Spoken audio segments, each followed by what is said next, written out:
Welcome to the Teacher's Compass podcast. I'm your host, Louise Schwartz, a former teacher turned entrepreneur, and I'm here to offer guidance, direction, and practical support for teachers and teaching assistants who are feeling overwhelmed and questioning their place in education. Hello, and welcome back to another episode of the Teacher's Compass podcast. First off, I just want to apologise for the gap that we've had in podcast episodes over the last few weeks. Life's kind of got in the way a little bit over the last few weeks, but I just thought it was about time we got back to it. So I've recorded another episode for us to enjoy together today. So those of you that follow me on social media will know that my husband Steve had a second heart attack at the beginning of March. So he had a previous one in 2021. And we sort of thought, brilliant, that's all behind us now, we can move on. And then, oh, no, just before you know it, something else happens and he's had another one. Thankfully, this time was a minor heart attack. And so although it's taken him a little while to sort of get back on his feet and get back to work full time, it hasn't been quite as serious as the last one. So that's good. But yeah, hey, life gets in the way sometimes, doesn't it? And it's okay to sort of step back from things and have a break from things if you're struggling to keep it all together, which is exactly what has happened to me. But that's okay. I've had lots of amazing family and friends around us over the last few weeks helping us out. And I feel like we're sort of getting back to normal now, which is great. What have you guys been up to? We have just had our Easter holiday. And I know some schools have had different Easter breaks, haven't they? Because my niece finished for Easter the week before we did. So our kids are just ready to go back on Monday. So drop me in the comments and let me know what you've been doing for your Easter holiday. Have you been away? Have you been relaxing at home? I hope you've had a bit of time to just rest and recover from probably quite a long spring term. It feels weird that the Easter holidays don't really have an impact for me anymore. But I've still had some time. We've spent some time with the kids. We've done a couple of things, but it's been really nice, chilled out last few weeks.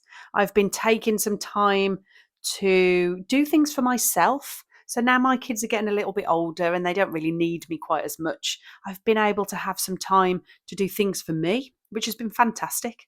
I've been getting back into reading over the last few months, which I've really enjoyed. And I've also discovered the beauty of audiobooks on things like Spotify. How amazing is that? Listening to an audiobook in the car whilst I'm off driving places or playing taxi for the kids. I've loved it. It's been brilliant. I thought I'd share with you a couple of the top self-help books, or rather maybe self-development books that I've been listening to and reading over the last few months. The first one was Feel the Fear and Do It Anyway. I'm really sorry, I can't remember the name of the author, but I'll link it in the show notes. I loved listening to this book. It was just so honest and just reminded me that actually everybody in life feels fear at some point.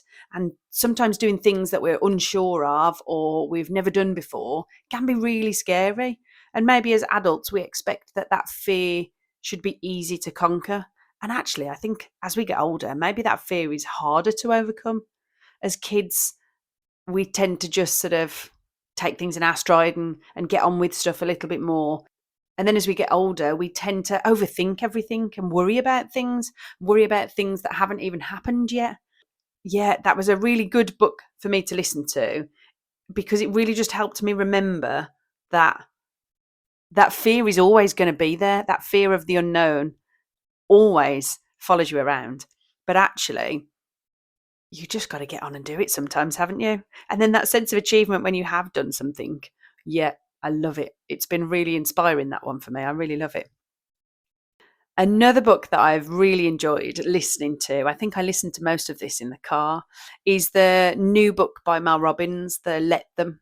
Now, I know that theory of let them isn't a new one, and Mel actually acknowledges that in the book, but her teachings on it and her kind of stories surrounding that theory of let them, for me, has actually been quite life-changing. There's been certain things in my life that, those of you that know me, I am a bit of a control freak.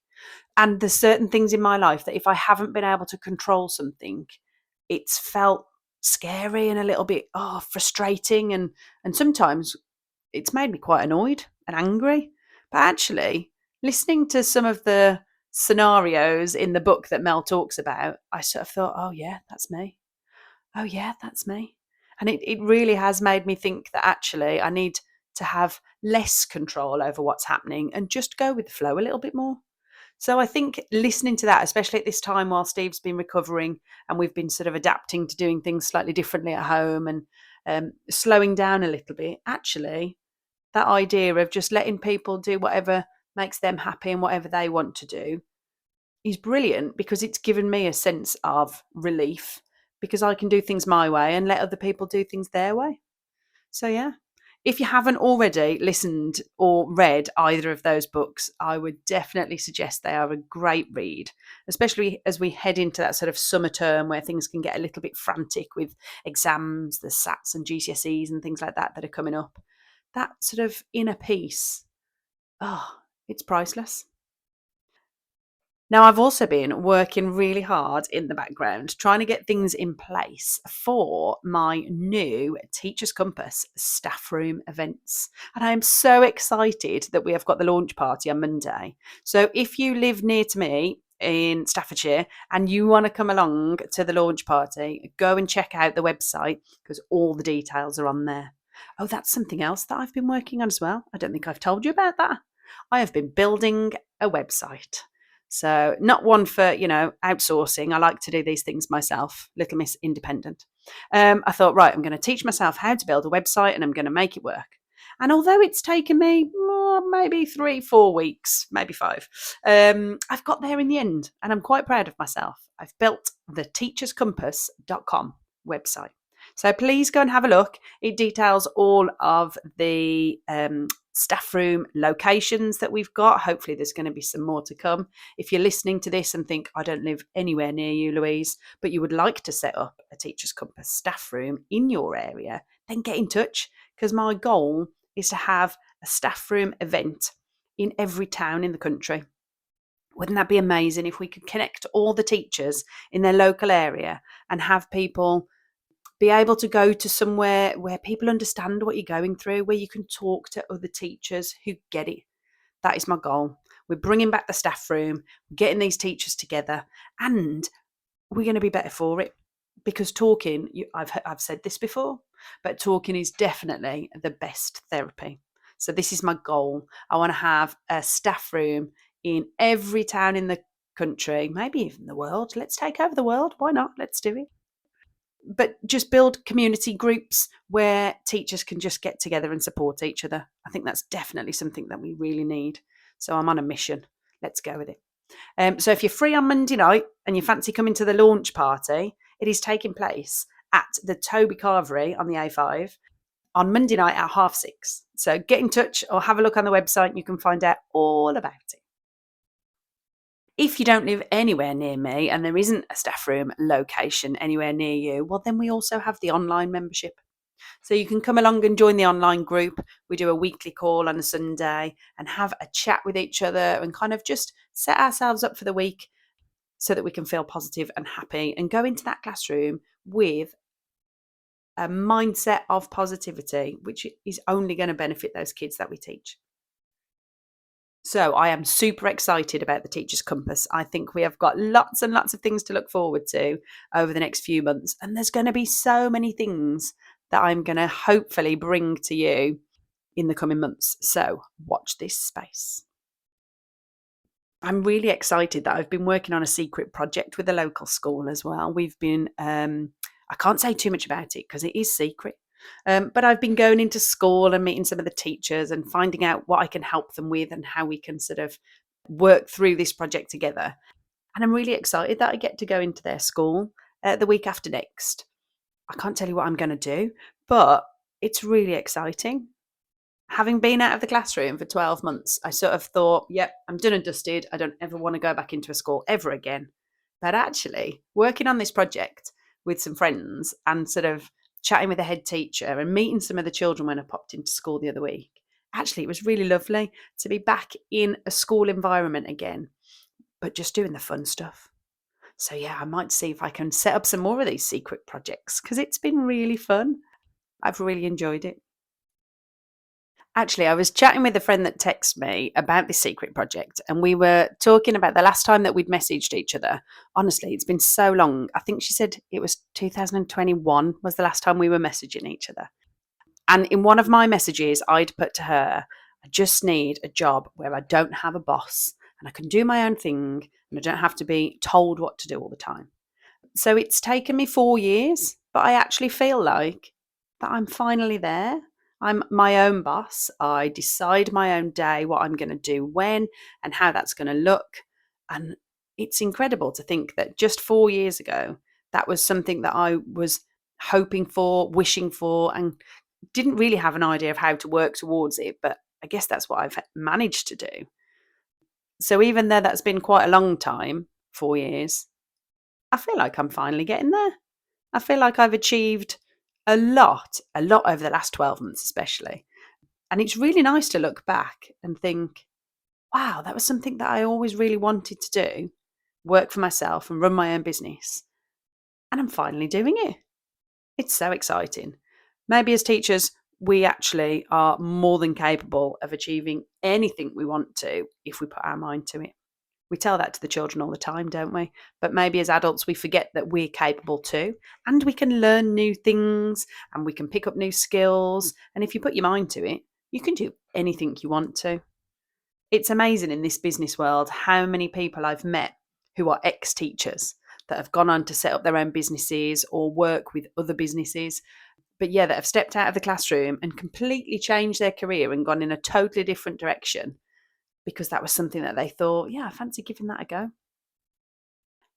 I guess what I'm trying to say is that you can't always predict where you're going to head in life and you can't always foresee things that are going to happen.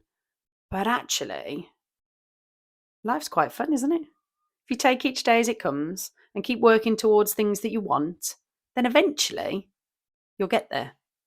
So it might have taken me quite a few years to realise I wanted to be a business owner and run iClinician and run the Teacher's Compass. But actually, I feel quite proud of myself that I've managed to achieve those things and reach a place in my life where I'm happy. Finally get up every morning and think, oh, what am I going to do today? That's exciting. I honestly can't say I was doing that whilst I was teaching. I don't think that was something that I ever thought when I got out of bed in the morning to go into school. Oh, wonder what I'm going to do today, because it was always planned for me. And I like a bit of variety. I like to do different things and I like to have a few surprises along the way. I don't like sticking to rigid, fixed routines where everything's planned out for me. So I'm super happy. Things are moving in the right direction. And I don't know whether you can tell from my voice, but I'm certainly the happiest I have been in quite a long time. And that's because I took a bit of a chance. I had faith in myself and thought, yeah, going to go for it. I'll leave you with that. If you fancy going for it, do it. If you want to talk it through, get in touch. But you can do anything you want to do and you are awesome. So put that smile on, go out there and have a fabulous day. Thanks so much for listening. Don't forget to go and check out our website, our brand new website, theteacherscompass.com. And get in touch. If you don't follow me on any of the social media channels, go find me. I'm going to put all the links in the show notes. But thanks so much for listening. Nice, short and sweet episode this week. But hopefully you can take away some top tips and some top book suggestions. Go and have a listen to Feel the Fear and Do It Anyway. Oh, I've just remembered. It was by Susan Jeffers. That's the one. Or Let Them by Mel Robbins. Go and have a listen or a read of both of those books. Life-changing. Have a great week. Talk to you again soon. Bye. Thanks so much for tuning in to the Teacher's Compass podcast. If you found this episode helpful, click on the link in the show notes for more resources and support. Don't forget to leave a review on whichever app you choose to listen to us on. Your feedback helps us to reach more teachers just like you. See you next time.